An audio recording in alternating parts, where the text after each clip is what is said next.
Agoyo ne Nyasacha erokamano kod okinyi ma Jehova loso kendo timo. Nyadichiel kendo Ruoth ochako timo ng'wono. Jumapil ni Ruoth ochako kelo ya Lolwe Tv ka mondo achaka ler kuom wach ma Jehova ochako orago kete chunya kendo kete lewa. Ruodhno osebedo Ruoth kendo osebedo Nyasaye, aseneno go kod wang'a kotimo gik madongo mag nyalo mag polo mag warruok. Okinyi ni Nyasaye no Jehova no chako oro ya Lolwe Tv ka mondo wachak wawinjre kodi kaka pile mondo toke walam Nyasaye. Luonga Bishop Joseph Odindo ajaseme ka kelo kitime kae ajal mowara jatich Nyasaye. Ruoth no timo na ng'wono mar warruok. Nyasaye no maka mondo moloka bedo gi tichne emomiyo achopo ka kod sane mondo atim tich momiyo Kristo no maka. Yiena mondo asom wach mondikie muma toke to wawinjre kuom wach Nyasaye madhi somo bang'e wabiro lamo Nyasaye. Asomo wach achiel mondikie muma kod okinyi e buk mar Luka en 5 matindo tindo achiel to adhi kode nyaka 6 toke walamo Nyasaye. Yiena mondo asom wach mondiki niya: chieng' moro kane Yesu ochung' e dho nam Galili, ji nothung'e mondo owinj wach Nyasaye. Ne oneno yiedhi 2 e dho wath ka jolupo to luoko tondegi kanyo. Yesu nodonjo e yie achiel mane mar Simeon mi okwayo Simeon mondo osiai matin oa e dho wath. Eka ne obet e yieno mopuonjo ji. To kane osetieko wuoyo, nowacho ni Simeon niya: kiew yie idhi e chunyna mondo uchik tonde umak rech. To Simeon nodwoko niya: Ruoth, nende watiyo otieno tulu to ne ok wamako gimoro. To ka in ema iwacho kamano, to wabiro chiko tonde. Eka ne gibolo tonde mi gimako rech mang'eny makoro tonde dwaro mana chot. Yiena mondo walam Ruoth. Nyasacha kendo wuonwa, Wuoro maler asemi duong' apaki kendo apuoyi. Erokamano Kristo nikech in manitie. Jehova iora ka kod wachni miseketo chunya, Wuoro maler mondo alosego kod okandani. Jehova kana ka an gi tichni aseyie, Wuoro maler ti koda nikech tichni. Nyingi man gi nyalo gi teko Kristo mondo iduong' nikech isewinja kendo isiya malo mondo itimno ogandani mana kuom yie nying Yesu Kristo no Ruodhwa. Amen. Agoyo ne Nyasaye maduong' mar nyalo erokamano kod okinyi ma Ruodha osetimo nyadichiel kendo. Okinyi asomo wach achiel mondikie muma e buk mar Luka 5 matindo tindo achiel nyaka 6 to kanye madwa wagoye mbaka toke to wabiro lamo Nyasaye maduong' mar nyalo mar warruok. Okinyi asomo wach mondikie muma kaka odiochieng' moro achiel Kristo ma Ruodh warruok ne nitie dho nam Galili kaachiel kod jopuonjrene. To ndikie muma ni noneno ka yiedhi moko noyiengi kata noketi e dho wath kanyo. To eka nodonjo e achiel machielno ne en mar Simeon. To muma ndiko ni nosayo Simeon mondo siai mathin odonje ei nam matin mondo ochung'e iye mondo puonj wach Nyasaye. To muma ndiko ni ne Simeon ok nopingo to nosiayo yieno mondo Kristo ochung'ie iye mondo oler kuom wach Jehova mong'eyo kuome. To muma ndiko niya: kano osetieko puonjo ji wach Nyasaye to eka nokono Simeon ni Simeon isia yie mondo dhi e dier nam mondo uchik tonde umak rech. To Simeon noparo gima notimore ne odiochieng'no kod otieno tulu kane gichiko tonde to ne gia nono. To muma ndiko ni ang' Simeon owachone niya: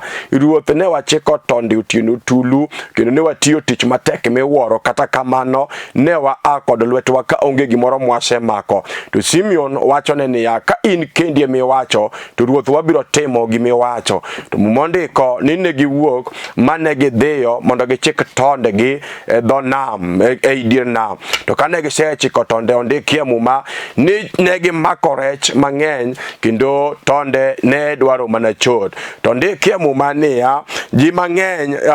chieng'no ne giluongo nyaka joma ne nie bathe mondo mi obi okonygi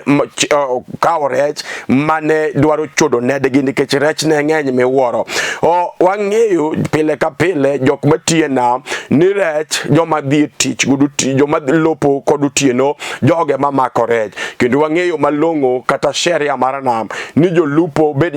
jalupo mar omena obed jalop mbuta kata obed jalop ngege jogo dhiga lupo kod otieno to mondiko ni otieno nogo emane joma Simeon geri jok mane nigi ujusi mar nam nodhi e nam manotemo mondo lopi kata kamano negi anono kod lwetgi ka gifwayo omiyo kane gichope dho nam oko mondiko ne gichako luoko tonde ka gino koro onge ondike muma ni ko Yesu Kristo kane ochope dho nam ma Galili to yudo ka Simeon geri ka achiel kod oganda mamoko manutiyo tich matek otieno tulu osewito geno kendo geno manyogi en go selal koro kama ginitie giluoko tonde nikech gionge kod geno kama ginitie giluoko tonde ka giwacho niya wabiro dok dala to ere gima wabiro tero ne nyithindo mondo nyithindo cham wabiro dok dala to ere gima wabiro kono mondewa ni ne watiyo otieno tulu ere gima wuok go mondiko ni ne giwuok nono kod lwetgi otieno mangima to ka gichope dho nam Galili to giluoko tonde ka gino selal gino serumo jal manyo nigi mipango ni kawuono adhi e tich abiro timo ma jogi dugo kod lwetgi kama ginitie gionge kod geno kama ginitie gin gi kibaji gin kod bwo giwacho ni to en ng'ano manoreso ere kuma wabiro yude pesa kata gimoro mwadonjge ot mondo nyithindo bendo yudie gima nyalo ketie mesa ka chabo tange bedo e dho nam kanyo ta wuoro Nyasaye maduong' mar nyalo mar wargo jal makele TV ka kod okinyi eno jabiro e seche ma ng'ato wito geno e seche ma ng'ato luoko tol ka goro geno onge mondiko ne chuogi ne luoko tonde e dho nam e dho wath kanyo gi luoko tonde gino selal gino rumo kuom gionge kod jal magi gino kuom koro giwacho ni ruoth ne wageno ni wadhi yudo gimoro kata kamano ne wawuok gi lwetwa kwa fuoyo ne wageno Jehova ni wadhi yudo gimoro nyithindwa dipo kodhi e sikul wachulgo school fees nono ne wageno ni wadhi yudo gimoro dipo ka watimo go dongruok e dala nono ne waparo Jehova ni wan kod geno ka ang'wa tich dipo ka wayude pesa moro kata wamake rech mamita wauso kata kamano onge gimwase ago wawuok kod lwetwa nono kama wanitie waluoko tonde wa mondo wadogi e dala kiny watem kiny kendo to eka Jehova Nyasaye majaduoko geno moselal Jehova donjo sama uwinjore Jehova donjo sama uwinjore kuom jalo mosewito geno Simeon geri kama ginitie gisewito geno giluoko tonde to maler wacho ni ka Yesu nodonje yie achiel mane mar Simeon mi okwayo mondo Simeon okwaye osiaye mbele matin mondo donje kam gimbele mondo yud kako nyalo chunge iye kolero kuom wach Jehova mani kuome kolero kuom wach polo manini e chunye to mondiko ni kano seloso kod jogi to kwayo Simeon siaye mondo dhi e dir nam ucheko tonde umako rech to Simeon oparo jusi ma en go apako Nyasaye maduong' mar nyalo oparo jusi ma en go kod igni moselopo to wacho ne ruoth niya to ere kaka jali kona mondo achik tonde kod odiochieng te watiyo otieno tulu to wan kod jusi ni ji tie lopo kod otieno ji ok lop kod odiochieng to sani ma koro chieng ni e dier wechni ere kaka unode temre ere kaka dwa chik tonde mitwa makrech ta mor kod Simeon inya nikech ok no pingo to wacho ni ruoth ne watiyo otieno matek kendo ne watiyo tich asara ne watiyo otieno tulu kata kamano ne wa kod lwetwa kwa fwayo to nikech ine miwacho ruoth wabiro timo kaka wacho to maler wacho ni jogi no siayo yie mag dhi godo dier nam ne gichiko tonde kaka Jehova no chiko gi mondo gitim to kane gisetimo kamano to ndiki muma ni ne gimako rech mathoth mapok ne gimake bilano nyaka nini ne gimako rech mathoth makama ni nyalo keto koro onge mamu mondiko niya ne giluongo jok mane nigi yedhi mamoko mondo bi okonygi golo rech e yie apako Nyasaye maduong' mar nyalo mar warwo jal ma jabiro kabano sewito geno apako Nyasaye maduong' mar ono jal ma jabiro ka ji osewito lwetgi apako Nyasaye maduong' mar warwo osana ma ruodh nyalo eno jabiro kadhako moro luoko tol osewito geno osetemo kod riekone osetemo kod pache osetemo kod sombe to anono kod lwete owacho niya nasomo kata kamano somo kosekonya nasomo kata kamano onge gima seyudo kuom musumba koro dhako no luoko tonde nyako no dichuogno oluoko tonde nikech kata nyosomo modhi nyaka university moruako gudu ma ji opamone kata kamano gima nyo timo ongo sekelo negeno kata mipango manyo engo oselaleno ne koriamo kama enitie owacho nana sewito gino aonge kod geno machielo tabor kod Nyasaye majabiro seche ma ng'ato chopo giko seche ma ng'ato wito gino sama ng'ato neno ka gima ber ma ok nyalo timore ngimane sama ng'ato neno ka gima ber ok nyalo wuok e ngimane osewito gino osewito yie oonge kod nyalo machielo koro sama enitie oluoko tonde mondo odogi e dala owacho ni aonge kod gima chielo wan gi ji mang'eny makate piny Nairobi ka ji luoko tonde ji wacho ni we wamany feya wadogi e dala nikech onge rieko wasetemo to onge gik mabeyo mwaneno kata loko ala to ala wanga kata dhi e tich to tiji kadonje tatiyo dwe achiel dwe mar ariyo riemba jomoko bende osewacho ni kata tiyo to onge ala nikech kayudo pesa to pesa lamore alame e lweta kaka pesa rumo kaseng'eyo kasefwenyo jok ma kamago jogo sewito gino gima ginitie giwacho ni en ngano manoreso en jal mane manobi mondo konywa en jal mane manobi mondo golwa taka ni en jal mane manobi mondo golwa jela mar siko mag mifwadhi mag dhier to kawuono kod okinyi akelo Yesu jabero sana ruodh Galili jal maratego Yesu Kristo jal marauma iluongo Yesu nyakwar Yesu iluongo Yesu ukiu Daudi iluongo Yesu jabura ma ono jal maratego Yesu Kristo maruodh warruok Yesu maruodh singruok jal mapokori ambo nyaka neno ndeke muma ni Nyasachwa en makawuono en manyoro en manyusiko manyaka chieng en pokoloke en pokowilora ji osewil ji oseloki Nyasachwa en usiko pela gi kama notimo kinde mag muma japuonjo timo kata kawuono we alosie gi dhako moro makamu beti oluoko tolgi no sela iwinjo ka we alosie gi dichuo makamu beti kudu kinyi sani uwinjo ka oluoko tol uwinjo ka yie manyo engo yie no seduono yie no serumo nikech osetemo kaka dichuo to dichuo ne okosekelo ne konyruok osetemo kod rieko ni mar sikul nyoko kelo ne duoko osetemo kod rieko maganyuola rieko maganyuolo sere mokosekelo ne duoko kamini tio sewito gino Simeon nango wito gino okono ruoth ni winjo ruodha Yesu wasetio tino mangima kata kamano ni watio tich matek ka yemo nono nikech onge gima ber mani wawuok go to nikech ine meseya wacho ruoth wabiro chiko tonde kake chiko mondo wane gima biro timore aworo Nyasaye maduong' mar nyalo eno wilo ga seria taro joma lope na mong'eyo malongo ni lopo kod odiochieng ni lopo kod otiene ke makore kendo rech madongo gimo mi lopo gotieno nikech rech madongo wuok oko kod otieno ebo miyo jo lopo no lokso ni jo rech mabeyo kada rech madongo ka ng'ato dwa dhi lopo to kolopo godiochieng to aworo Yesu ma wilo protocol mag funjo protocol momondeko ni kodonje na to gotieno godiochieng to yudo ka chuo manolopo kudutieno moluo sheria mar nam monigo jusi madongo negi nedho nam kanyo luoko tonde rieko gi chopo giko gi ha kod lwetgi ka gifuayo to eka Yesu jakalvari iluongo Yesu ma ruodh Salaya jal maratego jal marauma iluongo Yesu ma wuod Maria osana ma ruodh Galili Nyasaye maduong' mar nyalo mar lweny japuonjo donje nam kanyo gi yudo ka joko moko osewito gino osewito yie kama ginitie gi luoko tonde giwacho ni koro gino serumo onge jal machielo manoreswa wadhi utewa wadoko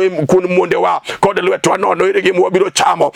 kod lwetwa tiyo tich matek otieno tulu kata kamano wawuok nono ire gima wadhigo kama ginitie momondiko ni japuonjo yudogi ka giluoko tonde giwacho niya we watiyo tich matek nono otieno tulu ma kata ne wabedie miechwa ma kata ne wabedie utewa onge gima ne wabiro timo wafagore matich watiyo tich matek nono onge gino mwasiwuok go to japuonj aero Yesu na aero jakalvari aero Yesu ma wuod Maria iluongo Yesu mosiep Maritha gi Maria mabako eno jadonjo seche ma ng'ato sewito gino aero siepna jal mano barore na nyim jo Israel moloso yo motuo dir na marataro aero japuonjno jabiroga ka jiwasigo seloso jabiroga ka gino selalo jabiroga ka ng'ato sewito lwete osabiroga ka ng'ato sewito gino japuonjo sebiro odonje dho nam yudo Simeon gere jogi osewito gino geno yie onge, yie manyogen go ka giwoge udi ni wadhi lopo wabiro kelo rech samoro jomoko nyochiko jumondegi kachiel kod nyithindo ni kawuono ni utikinyi kanga chopo ka kodu kinyi tabiro biro gerach abiro gerach mokibiro usi mokibiro tedi kata kamano gitiyo tich matek otieno tulu to gi yakoda lwetgi wan gi ji mang'eny ukinyi ni kaloso mama ni sechako ala walo wangi yuago tich matek manye temo kata kamano nyo wangi onge kod geno wan kod jok mang'eny mabendo nyo donje tije samoro en tich manye ng'ewo dichwo samoro en tich manyitiyo ne matek kata kamano tijino kamibeti ogokonyi iluoko tonde geno sela geno rumo kuomi mama wionge geno ukinyi ni kawuono ni japuonjo ora japuonjo sebiro mondo rese jala moro mosewito geno Jehova mawuono waru Nyasacha mawuoth Galili osebiro mondo rese dichwo moro makamo beti okwano lwete owacho ni asewito gena onge kod rieko machielo rieko manya ango asetiyo go rumo paro manya ango asetiyo go serumo kora onge jal machielo manoresa aero Yesu na Jehova se ora mondo rese dichwo moro mosewito geno Jehova no se ora mondo rese dala moro meluoke tonde en dala mocha en dala moja magik mabeyo malongo majinene miche mamoko ok nyale yudie dala no de dala no wacho ni waonge geno onge gima ber mawuok anywandowa kawuono Yesu ora gi wachne ya Jehova nyalo timo ne jal moro mowinjo jal mogo nogo moyie jalo nogo maneno ka onge gima ber mawuok ngimane jal ma jalo kwecha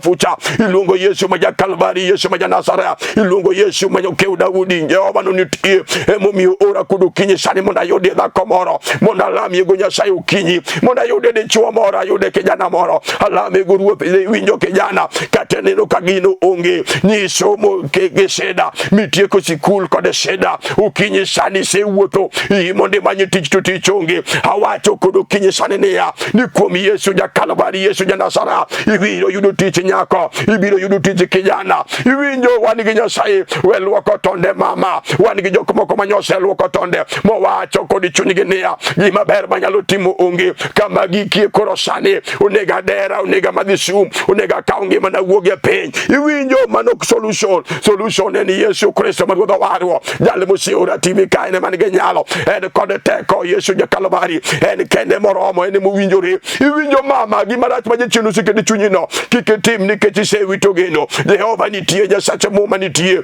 jal maratego jal moseng'eyo chunyi iwinjo gima jachien kede chunyino kik tim mama nikech iwito geno iwinjo gima jachien okede chunyino dichwo gino rach kik tim Jehova nitie Nyasaye manyalo loko weche fucha no loko weche fucha jal no funjo protocol mag nam mag lopi utieno no wacho ni koro wauru malo uteri yie kama tutu mondo uchike tonde ukinyi sani gima dwana wachi wabiro yudo mondo moko boserwa kuyie wabiro yudo chwo moko boserwa kuyie mondo wasudgo iye matin iwinjo kama initie no thany iwinjo rech madongo kipenjo joko malope na rech madongo kuyudre gi dho namo oko gini nyaka dhi nam gi iye chunyi nam ime yudo rech madongo kidwa mbuta madongo te dhi dir na kidwa ngege madongo te dhi na rech madongo yudre dir na iwinjo miyo Yesu konoge ni winjo kauru tondeu mondo wadhi ure dir na mondo wachike tondeu makare ukinyi kawuna wacho niya iye ino gole kanyo adwani mondo shuli iye ino gi iye mate mondo ne Nyasaye kod wangi iwinjo iye ma ino go zamoro nyo in kod iye matany emomiyo jochiende magidhiro chai jochiende magidhiro sandik sawa kawuono kod kinya wacho niya sia iye mondo wasode iye mondo ne teko mar Jehova de ono mar Nyasaye nitie iwinjo sia iye kod kinyi sia iye matin mama imede iye ino go matin mondo ne Nyasaye mar nyalo mar ono iluongo Yesu ja Kalvari jal maonge gimo setamo iwinjo kadise wito geno kadise wito iye nyako nitie Nyasaye mar nyalo iluongo Yesu ma ja Kalvari wan gi ji mang'eny matuche mosegore ngimagi gisewuotho kuom dageteche tuoche go setamore chango nyogi wuotho kuom juoke mabeyo mag gwenge nyaka mag Kenya nyoko geno nyoko yudora kama gibete gi luoko tonde giwacho ni geno koro onge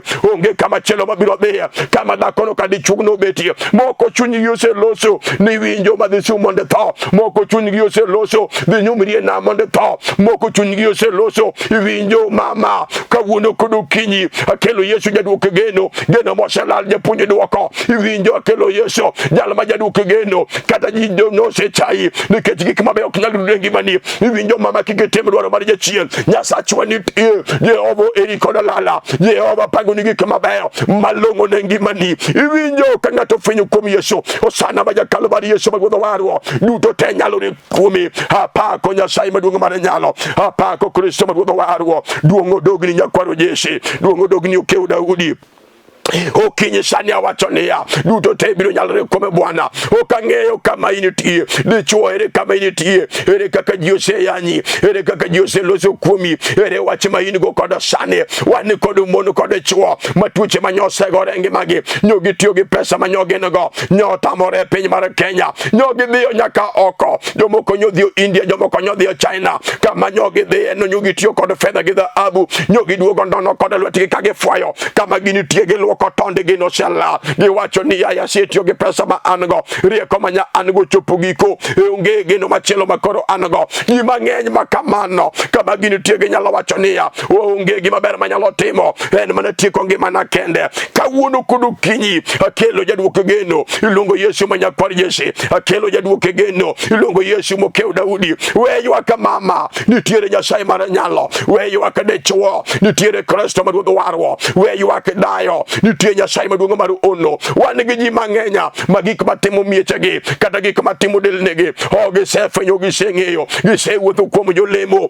jolemo kokelo duoko gisewuotho kuom jorieko anyuola nyokete bura onge duoko manyon nenora kawuono kod okinyi wacho niya wan gi Yesu jal mane ochako kenye puodho mar Eden iwinjo kata kenye ni okethora wan gi Nyasaye mar nyalo mar ono kik itim dwaro mar jachien iwinjo kata jachien ma idichuo iwinjo mama jachien ma idichuo chuori ni koro dhako machielo isetemo kod rieko ni otamore iseluongo nyaka nyuolo tamore kawuono nitie Nyasaye kik itim dwaro mar jasigu gik ma jachien kete chunyigo kik itim wan gi Nyasaye ma jaduoko geno jal manyalo mako churino moduoki kori kendo iwinjo dichuo kata chuori chiegi manyi kendo ki ero odonje time mag anjaw mag chode mag dwanyruok kaguogi wan gi Jehova manyalo loso dhako okinyi sani awacho niya duto te nyalore kuom Yesu onge gimoko nyalora kuom Yesu ja Kalvari onge gimoko nyalora kuom Yesu maduong' warwo onge gimoko nyalora kuom jalo manomaka okinyi ruoth ora mondo jalo moro mosewito geno maonge kod nyinge maber e dala kama nitie gwengegi onge kod nyinge malong'o ka moro moro modhiye to ji kwede ji kuong'e onge gat manyalo bedo kodi machiegni tibedo kodi nade to in jalo mokwede jalo modo in jalo modong' e paro melane kawuono kod okinyi akelo Nyasaye jok modo kawuono kod okinyi akelo Nyasaye jok mocha kawuono kod okinyi akelo Nyasaye jok mijaro kawuono kod okinyi akelo Nyasaye jok mithiro Nyasaye mar nyalo mar lwet iluongo Yesu ja Kalvari Nyasaye maduong' mar nditi iluongo Yesu jalo mawang'o timo thole jalo manyalo kedo ne dhako jalo manyalo kedo ne dichuo mamit miloche lweti kata okinyi sani owacho karamo nyim Nyasaye maduong' mar warwo ni biro nyalore ne dhako morwako yi okinyi biro nyalore awacho gadier ang'eyo Nyasacha jala ni pokatemo okatemi ang'e gimo nyalo timo pokatemo Nyasacha Jehova biro timo ne jalo moyie ne jalo morwako yie jalo moloso winjo mowinjo malong'o Nyasacha biro timo ne mokorem kawuono kod okinyi Jehova na ngima Nyasacha ngima kendo tiyo obiro tiyo ne dhako ere dhako moro masa moro kamodakie yanye koda yenye madongo jomoko luonge guogi nikech onyaka nodonje ke yigini oseloko modhiyo mateo go kama initiere pok oyudo nyathi omiyo ji yanye nyaka nyikre nyaka nyithindo mathindo toke yanye dhako malorone iwinjo mama wan gi Nyasaye manuko nuchweyo dhako to nong'eyo ne dhako nego bak emomiyo noketo mifuke iyi to mi thuno ma nyathi nyalo dhodho gima rach onge gimosekethore onge gimonegi fweny kuom Jehova onegi fweny mana kuom Nyasaye kende Jehova ma Yesu Kristo kono Simeon niya sieuru yeu mondo udonje dier nam mondo umakre chiwinjo mama adwani sia yie kudu kinyi sani ichi biro yudo nyathi Jehova biro golo nyiera koda chai manyo dale wuose chaigo manyaka mundu wete ni nyierigo giluonge lorode giluonge megombande iwinjo Nyasachwani i ono iluongo Nyasachono jalo mutingo ng'wona lwete Jehova nyalo timo ne ng'wono mama iwinjo dichuo kada buchuo wete ni luongi mangala nyaka ni kendi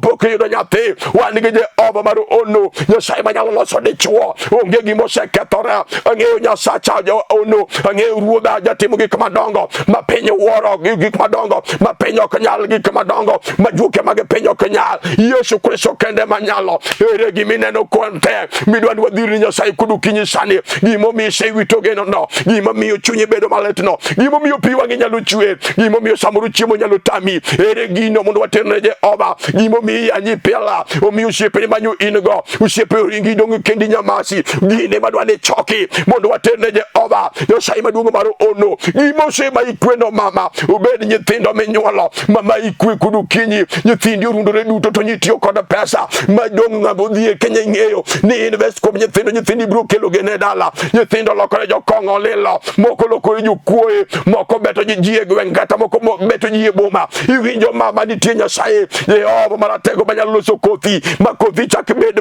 kodhi mabeyo kendo. Wan gi Jehova mar polo Osana ma Kalvari. Iwinjo mama kata ka in e dala kanyo, dala nigi gik mabeyo ma inene bier moko onge. Wan gi Jehova manyalo loko mieri afucha, nyalo loko dala ni afucha, makel gik mabeyo ma piny ok nyal kelo, makel gik mabeyo ma piny dhier nono. Iwinjo Nyasachwa, gima dhano ok nyale ma Nyasaye nyalo, gima dhano ok nyalo timo mane gima Jehova nyalo, gima juoga mag dalau nyoko timo ni Jehova nyalo. Ukinyi sani awacho niya, biro nyalore kuom Yesu, biro nyalore kuom Kalvari, biro nyalore kuom Jawarwa. Onge gima osetamo Nyasaye. Danga yudie dhako moro ma kamo beti openjore ni en ng'a manoresa. Jehova biro karang'o mondo resa lweti wasika mosemaka mafuanda. Jehova biro karang'o mondo gola jela mar siko magidhier mag mifwadhi momako oda momiyo ji ochaye nyaka nyithindo matindo manyojwol kaneno chaye nikech dhier. Iwinjo Nyasachwa nitie. Iluongo wuon fedha kod dhahabu, iluongo Yesu wuon mwandu, jal maliech kod chunglo chamo mwandu ne. Iwinjo mama nitie Nyasaye pok aneno ra mwandu nyaka ne nyuola nyaka chil kawuono malobo kod Nyasaye polo. Jehova maduong' mar nyalo ma oganda duto te manie piny chamo mwandu ne,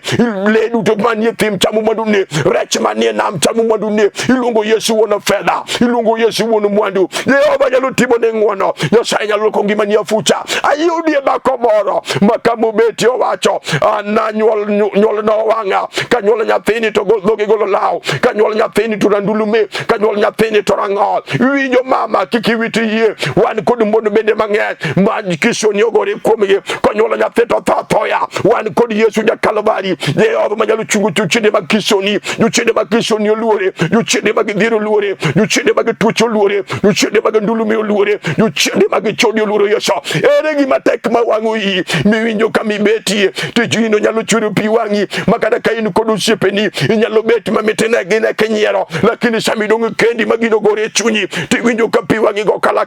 nikech gino litni gino wang'o chunyi kamach. Iwinjo kod okinyi sani gima litni adwa ni wache nyim Yesu Kalvari, jal mora TV kane giteko. Nyasaye maduong' mar nyalo gima osetamo ruodha onge. Awacho kod adiera niya, biro nyalore kuom Yesu. Awacho kod adiera niya, biro nyalore kuom Bwana. Adwaro mondo alamie kodi kada in osiptal kanyo, in e wode kanyo iwinjo dichuo, adwaro mondo irwak yie mondo alam kodi. Iwinjo mama kada in e osiptal rwak yie mondo alam kodi. Nyasacha nitie kod teko, obiro chopo kanyo. Awacho ni kod adiera kata in e odi tiwinjo ka dende ler, gima ramo chumi no, gima ramo chunyi no mama choke nikech odalamo Nyasaye maduong' mar nyalo mar ono. Ang'eyo Nyasacha biro timo, ang'eyo Jehova biro timo ne ng'ato jalo moloso yie. Kinyalo mulo TV, adwaro ni mulo TV no, kinyalo go chongi to go chongi tinwa kiye ke chonde kemuma ni jalo ma ongi kodi yok nyalo bet malongo ne Nyasaye. Adwaro mondo ibed malongo ne Nyasaye kokadho kuom yie ma in go mondo ichopi gi gimidwaro. Nyasacha ra ono. Jehova nani nyalo, Jehova nyalo timo ne ng'ato kata gik moko nyalo Jehova nyalo timo.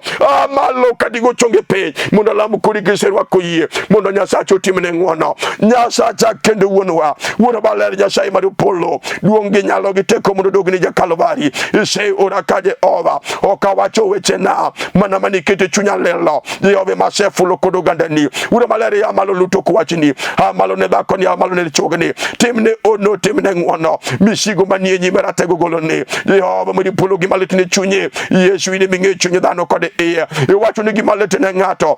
wuone mong'eyo, ng'ato machielo tok nyal ng'eyo wachno. Jehova gima litne dhako ni, gima litne dichuo ni, gima litne kijana ni, Jehova ne malo. Timne ng'wono Kalvari nikech Nyasaye manitie. Pok iora kayem nono. Jehova lu wachni, tim ono, tim ranyisi. Nyingi iri duong' nikech isewinja kendo isetimo mana kuom yie. E nyingi maler, nyingi Yesu Ruoth. Amen. Agoyo ne Nyasaye erokamano Nyasachi polo mondo gwedhu Jehova ting'u malo. Luonga Bishop Joseph Odindo,